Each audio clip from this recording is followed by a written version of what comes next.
তো আজকের এই লেকচারে আমরা দেখব মার্কেট অর্ডার টাইপস সম্পর্কে আমরা একটু ধারণা নিব যে মার্কেটে আমরা কয় ধরনের অর্ডার সেট করতে পারি।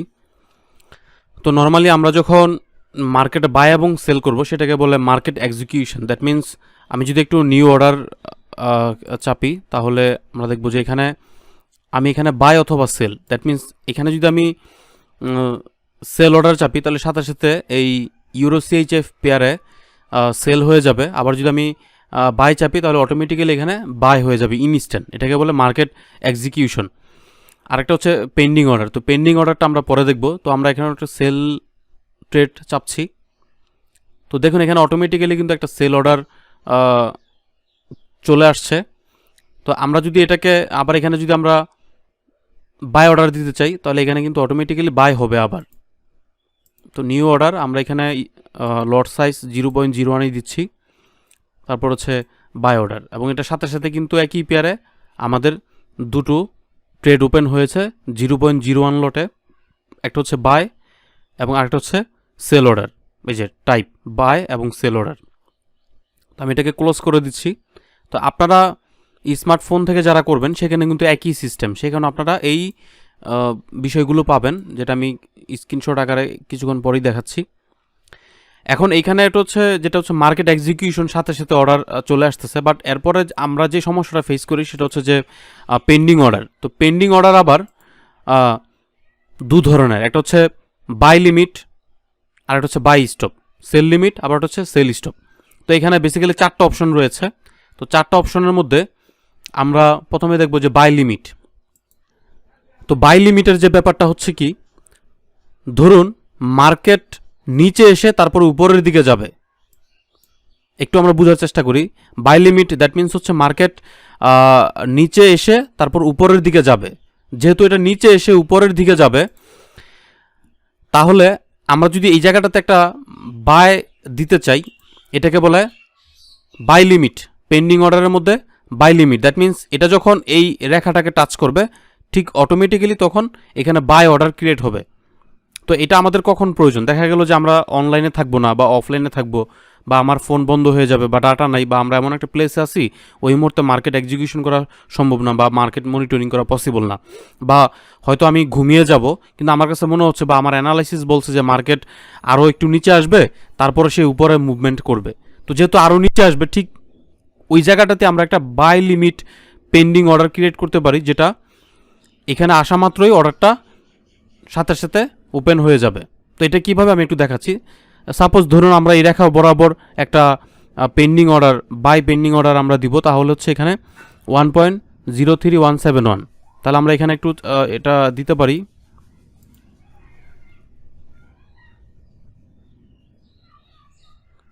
$0.3171।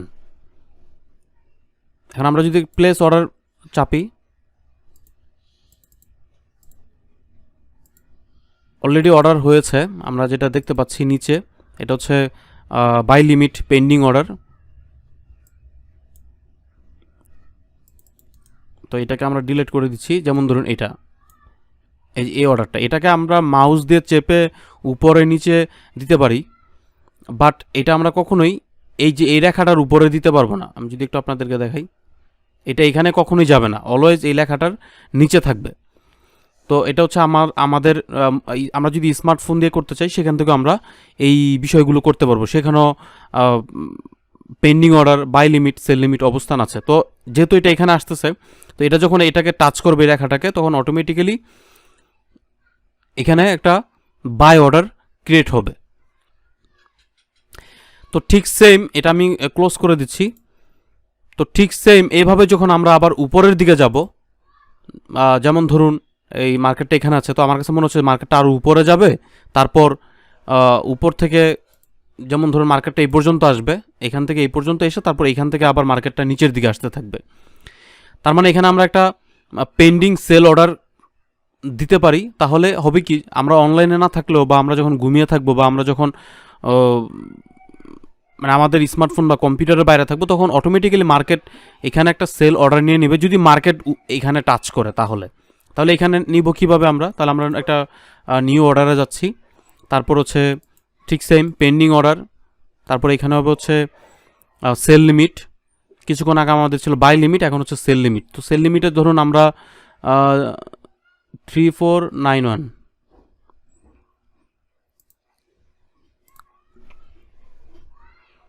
491, তার আগে এটা আমি একটু ডিলিট করে দিচ্ছি। তো এটা চাপার সাথে সাথে এখানে একটা পেন্ডিং অর্ডার ক্রিয়েট হয়েছে, যেটা হচ্ছে সেল লিমিট অর্ডার। তো এটা এই রেখাটা যদি মার্কেট যখন এই রেখাটাকে টাচ করবে, সাথে সাথে এখানে একটা সেল অর্ডার ওপেন হয়ে যাবে অটোমেটিক্যালি। তো এটা ছিল আমাদের বাই লিমিট, সেল লিমিটটা আমরা বুঝতে পারলাম। এখন আমরা দেখব যে আরেকটা অপশন আছে, সেটা আমরা একটু দেখার ট্রাই করব। তো এটাকে আমি ডিলিট করে দিচ্ছি।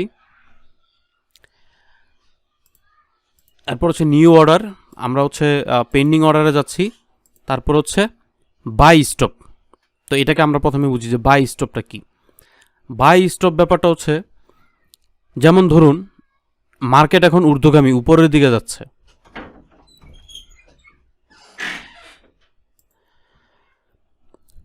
তো এখানে ধরুন মার্কেট ধরুন নিচের দিকে যাচ্ছে। এখন আমাদের কাছে মনে হচ্ছে যেহেতু মার্কেট নিচের দিকে যাচ্ছে, তো আমরা এখন ট্রেড করব না।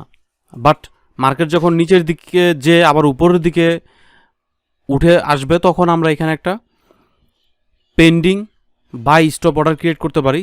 তখন অটোমেটিক্যালি এটা এখানে বাই ট্রেড ক্রিয়েট হবে। তো এটা কখন আমরা করি?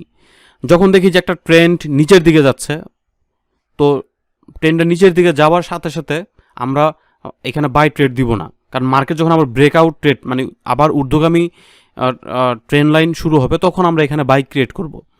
তো এইখানে হচ্ছে যে মার্কেট নিচের দিকে যাচ্ছে, কিন্তু এক সময় সে আবার যখন উপরের দিকে মুভ করবে, তখন এই জায়গাগুলোতে আমাদের এই ট্রেডগুলো দেওয়ার প্রয়োজন পড়ে। তো আমি যদি আপনাকে একটু বোঝানোর ট্রাই করছি, যেমন ধরুন এর আগে কিন্তু আমরা এই রেখার নিচে কিন্তু আমরা বাই অর্ডার বা পেন্ডিং বাই অর্ডার আমরা ক্রিয়েট করতে পারতাম, কিন্তু উপরে কিন্তু পারতাম না। তার কারণ হচ্ছে যে উপরে আপনি বাই কখনোই দিতে পারবেন না, যেহেতু মার্কেট নিচে আছে। তো আমরা কিন্তু বাই স্টপ অর্ডার আমরা উপরে ক্রিয়েট করতে পারবো, নিচে পারবো না।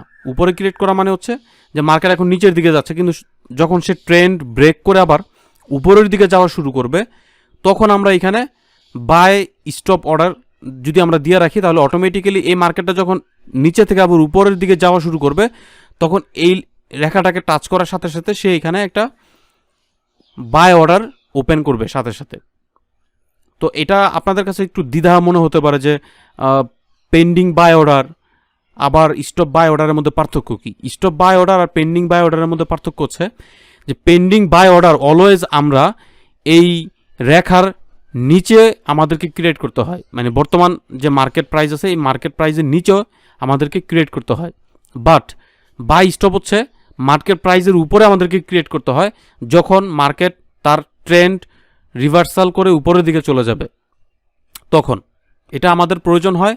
অনেক সময় যখন সাপোর্ট রেসিস্ট্যান্স ব্রেক করে ট্রেড নিচে বা উপরের দিকে যাবে, তখন আমাদের এই জিনিসটা খুবই গুরুত্বপূর্ণ এবং আমাদের প্রয়োজন হয়। এই ব্যাপারটা আমরা প্র্যাকটিক্যালি আরও সামনের ভিডিওগুলোতে দেখার চেষ্টা করব।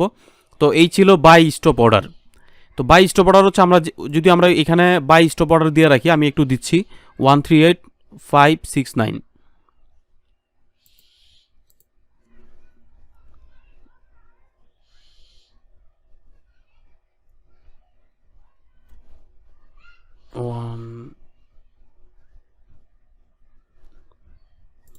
আচ্ছা, আমি একটু পেন্ডিং অর্ডার বাই স্টপ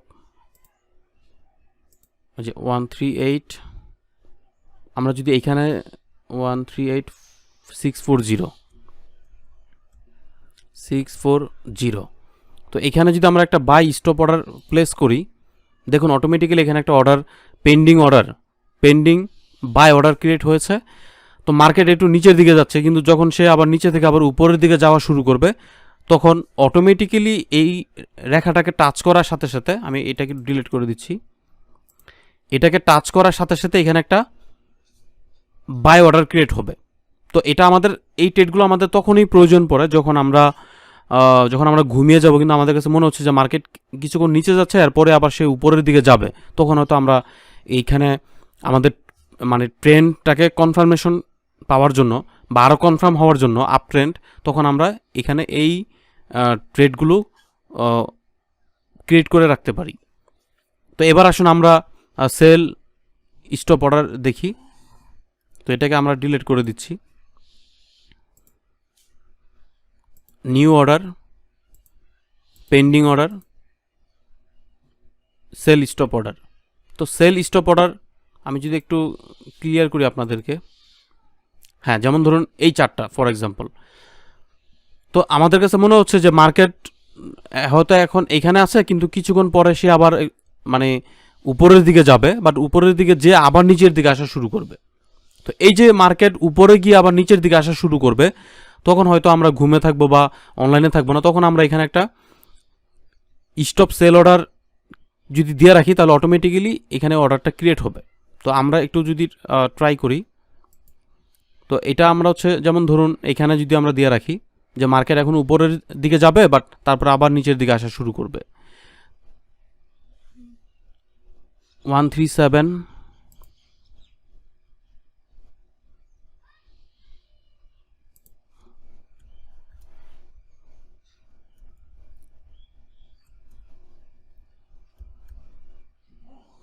আচ্ছা আমরা এই লাইনটাকে একটু ডিলিট করে দিচ্ছি। স্টপ সেল, রাইট, এখানে কিন্তু একটা স্টপ সেল অর্ডার ক্রিয়েট হয়েছে। দ্যাট মিন্স মার্কেট উপরে গিয়ে আবার যদি নিচের দিকে আসে কোনো সমস্যা নেই, বা এখন যদি আসতেছে এখনও সমস্যা নাই। এই রেখাটাকে টাচ করার সাথে সাথে এখানে একটা সেল অর্ডার ক্রিয়েট হবে। এখন এটা কেন? যেমন ধরুন আমরা এখানে যে সেল অর্ডারটা যদি ক্রিয়েট করি, মার্কেট নিচের দিকে নাও আসতে পারে, সে উপরে চলে যেতে পারে, বাট সে যখন উপর থেকে নিচের দিকে আসা শুরু করবে তখন কিন্তু সেই ট্রেডটা আরও বেশি কনফার্মেশন করে, যেটা ডাউন ট্রেন্ড। সো এই বিষয়গুলো আমরা যখন টেকনিক্যাল অ্যানালাইসিস করব তখন এই ব্যাপারগুলো আরও বিস্তারিত ডিসকাস করব, তখন আপনাদের বুঝতে আরও সুবিধা হবে। তো এই ছিল market execution order, pending order, pending buy order, pending sell order, pending stop sell, pending buy sell order. So এই ব্যাপারগুলো আপনারা নিজেরা একটু প্র্যাকটিস করবেন। আই হোপ দ্যাট আপনাদের বুঝতে সুবিধা হবে। তো এখানে আমি যে স্ক্রিনশটটা আমরা দেখতে পাচ্ছি, এটা হচ্ছে আমাদের স্মার্টফোনের একটা স্ক্রিনশট। এখানেও কিন্তু আপনারা এই বিষয়গুলো পাবেন। সো আপনারা কম্পিউটারে ট্রেড করেন অথবা আপনার ফোনে ট্রেড করেন, ডাজেন্ট ম্যাটার, বাট এই অপশনগুলো সব জায়গাতে আপনারা পাবেন। Thank you.